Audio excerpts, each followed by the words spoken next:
Okay, I want you to imagine for a second that you had enough money to build a mansion that looked like this, and then when it was done, you decided that, nah, didn't want to live there. Because that is exactly what happened with Gertrude Rhinelander Waldo and her mansion on 72nd Street and Madison Avenue. And the crazy thing is, we have no idea why she didn't. So Gertrude Rhinelander was born into the old money New York Rhinelander family who made most of their cash through real estate. She was briefly married to a stockbroker named Francis Waldo, who died 2 years after their marriage in 1878, and then 4 years later decided to buy this plot of land on 72nd and Madison. Even after purchasing the property, it would take another 12 years for construction to even begin. She hired the architectural firm of Kimball and Thompson to design this to resemble some castles that she saw in the Loire Valley of France, although some people at the time did mention that it might have been to rival Alva Vanderbilt's Petite Chateau on Fifth Avenue. The house was completed in 1898 with an estimated cost anywhere between $20 and $30 million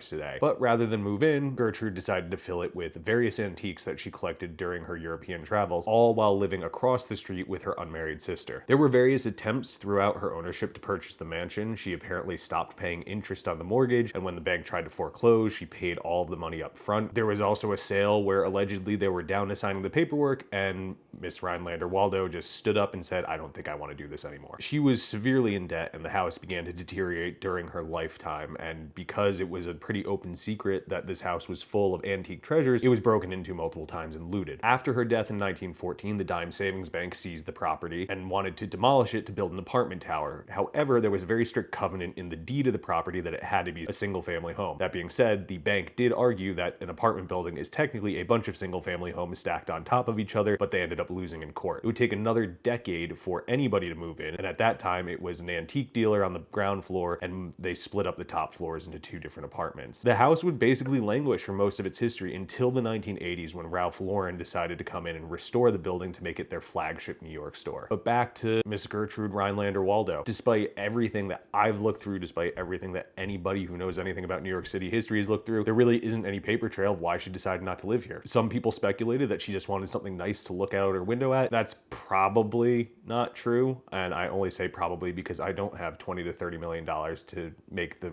view out of my window a little bit nicer. Anyway, do us a favor. If you have the money and you're going to build a house like this, at least live in it.